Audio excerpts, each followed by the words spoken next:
Unfortunately, most of our government programs still have not given adequate emphasis to data. Look at Swachh Bharat. It almost operates on an assumption that the data is in place, and it's not. You and I probably have to think about, okay, what's the next meal, planning. Even that becomes sometimes a pain, I mean, what am I going to do for lunch? What are we going to do, plan for dinner? Here, in addition to all that, they have to also plan when are they going to go to the community toilet. Oh my God, every morning I have to get up at 4 and then queue outside. So let me just skip my dinner today so that I don't need to get up that early. I mean, this is the kind of thinking that is going on day after day after day, especially for women and adolescent girls. It's so terrible. पोरी काय करायचे आता जेवले की रात्री जायला लागेल म्हणून ते घाबरून जेवायचे नाही संध्याकाळचे तसेच झोपायचे दुपारी जेवले तर संध्याकाळी काहीतरी थोडं खाल्लं तर झालं. One of the reports which Dasra had released just last year is quite shocking, that almost 13 hours often women and adolescent girls hold on to their bladders for 13 hours at a stretch. And I think that's just so terrible. The first thing that a girl tells me as soon as the toilet is installed and she starts using it, she says, now I can eat to my heart's content. And that really, it's very shocking, and it's really awful.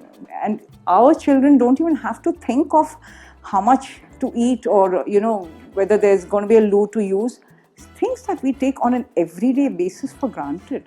A lot of people tell me, why are you doing this? Why are you going into slums and dealing with all those corrupt politicians? And our work is like day in and day out, we are dealing with the government. It's not like, at the policy level that we interact with them, which is a little more peripheral. But here, on an everyday basis, my entire team is dealing with, the government officials and the councillors. But there's a huge satisfaction level which cannot be matched, I think, by anything else. So sanitation was another thing that we were getting involved in. It's been almost 16 years now that we've been doing sanitation. Swachh Bharat came in only in 2014, but Shelter's effort at sanitation goes way back as early as 2000. The idea behind starting this organization, the vision that three of us had, who were the founder members, was really to try and see how we could create access to basic infrastructure and housing for the urban poor. When we started working on the ground, it was very different from what we expected. All the romantic ideas of doing low-cost housing and using materials like mud and earth and things like that, non-conventional materials, all that very quickly went out of the window because we realized that the urban poor had very clear ideas about what worked for them and what didn't work for them.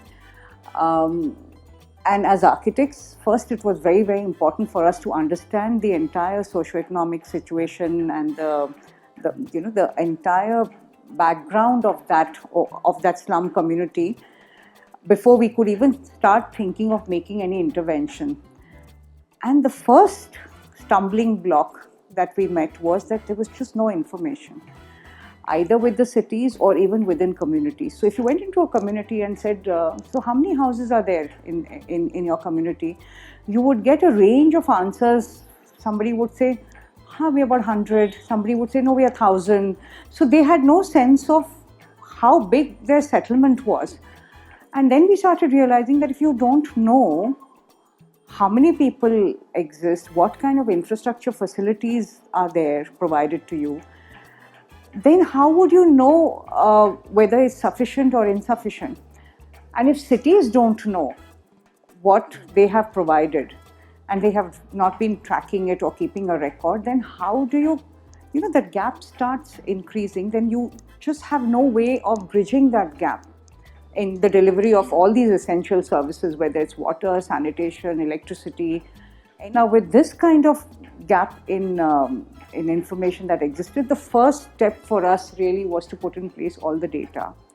It was important then for us to empower communities and tell them that unless you have the data in place, you are never going to be able to negotiate with the government and say that, you've given us only a toilet block of 10 seats, but we are 500 families in this particular settlement.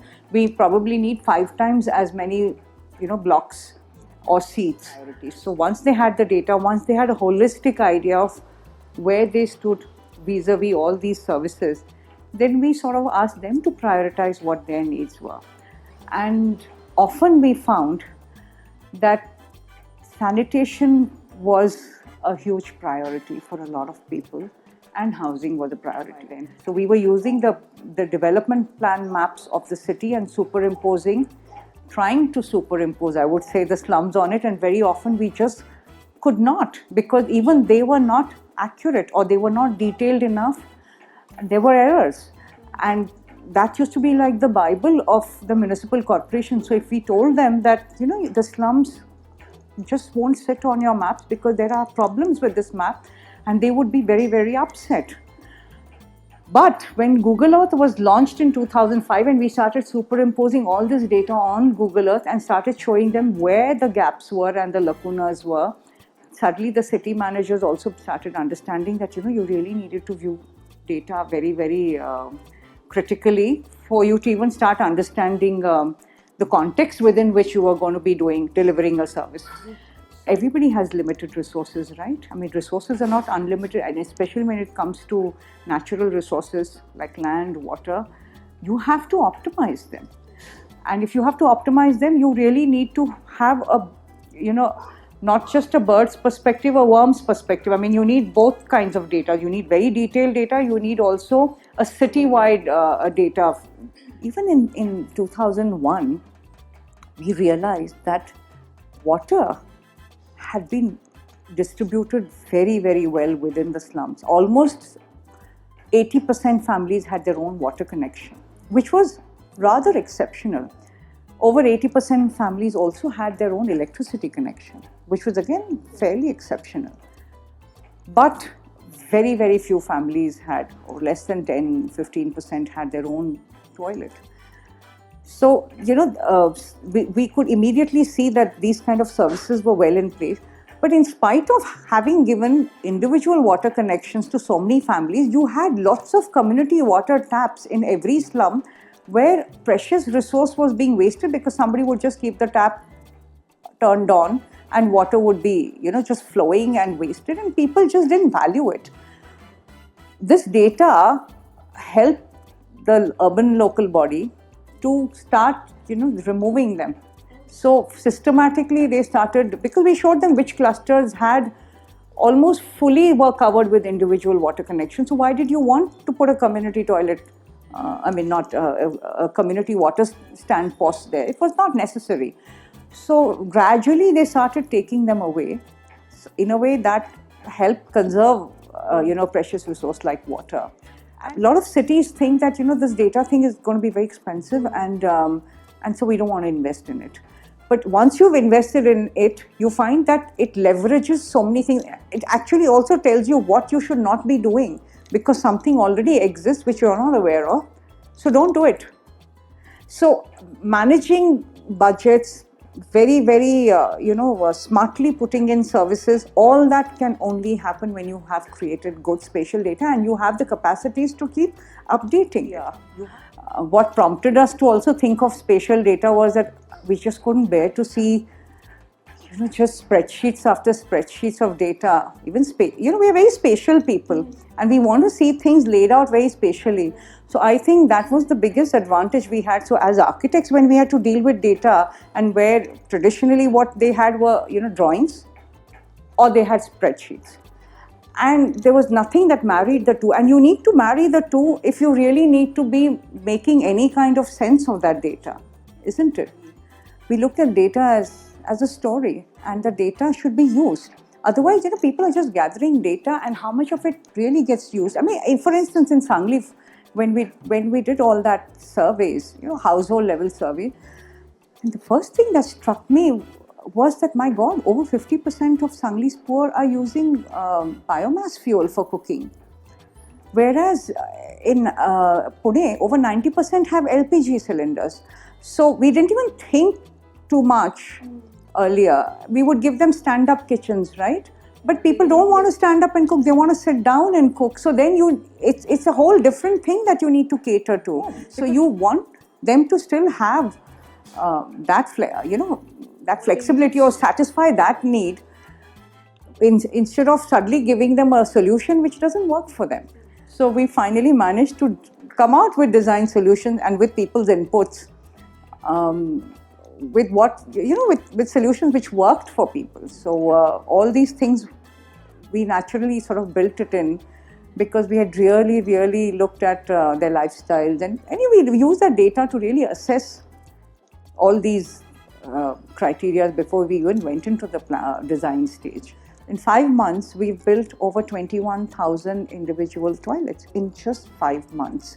Now, I think this is the power of data and information. So I just feel that whenever services are being planned, whenever housing especially is being planned, you must have a neighborhood approach, at least when it comes to larger cities like Pune and Mumbai, and a citywide approach when it comes to smaller cities, maybe like Kolhapur or Sangli, class 4 cities, what I mean. And for this, cities must institutionalize the data part of the work.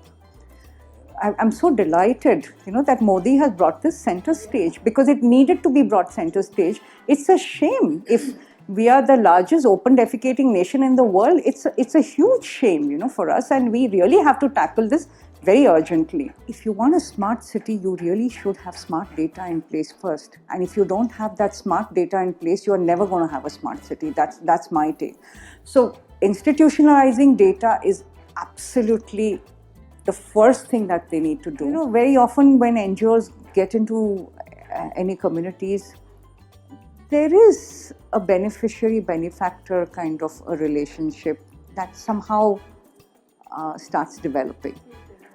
And we were very clear that we were not benefactors, we were partners. And you had to talk to us as partners. If you thought we were going to be doling out things to you, then absolutely it was not going to work. We come with a set of skills, you have a few set of skills, and we had to combine our skills and see what was the best that we could get out of that. We found that almost 60% of the families have not just paid for the construction, but they've actually either partially or fully upgraded their homes.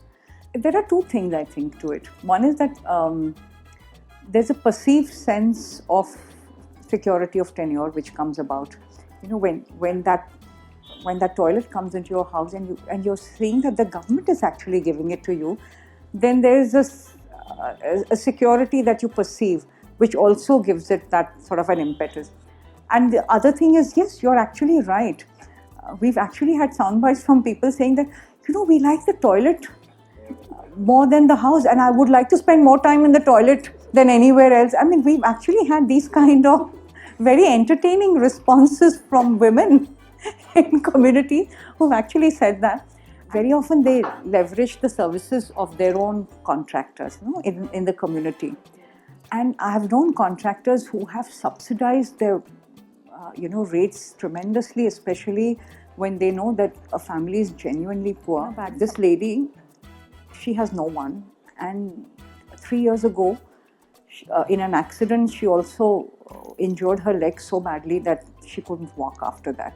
So all her neighbors make sure that she has, the food is taken care of. And so the toilet was something which was becoming very difficult because she just couldn't move out. And so they had to deal with that too. So when this whole scheme started in this particular settlement, they came to us and they said, this lady should have a toilet. She won't have the money to build it, but we are willing to build it free. So it's good to let the communities also sometimes take decisions. In fact, I think it's good for communities to always take these decisions about, and there aren't that many there, 2 or 3% who are really vulnerable, who need this kind of support, and mostly people do come forward and give that support. I'm so delighted when I tell people that even people who are working in the organization, I've had people who've been with us for more than 16 years and really can't think of working anywhere else because it's been very informal, the atmosphere. There is tremendous satisfaction that each and everyone gets because they're all working on the field. They're all dealing with ground realities on a day-to-day basis. And this work has also showed them the results equally fast. When we get into a settlement and we're putting in sanitation, a settlement which has about 300-400 families, in 6 months you can suddenly start seeing a huge difference that the built environment makes. It starts with a toilet, and then suddenly you have rows after row of houses getting upgraded. Because how many people, I would say that, how many of us really get up every morning and look forward to going to a place of work? How many people do that? How many people are blessed to, wake up every morning and say, I want to go to office? And I find that, and it's very contagious, because it seems to be there with the entire team. We're about 45 people. And everyone says, sometimes these weekends can get too long, madam. We really look forward to coming to the office and working here. I think there can be nothing which is more rewarding internally, and of course externally you are making an impact which people very spontaneously also tell you. Because we've always done something which is not, usually it's not the beaten path, it's always been off the beaten track. So, it's been challenging. And I think that makes it exciting also, I think it does. There's not a single day of boredom.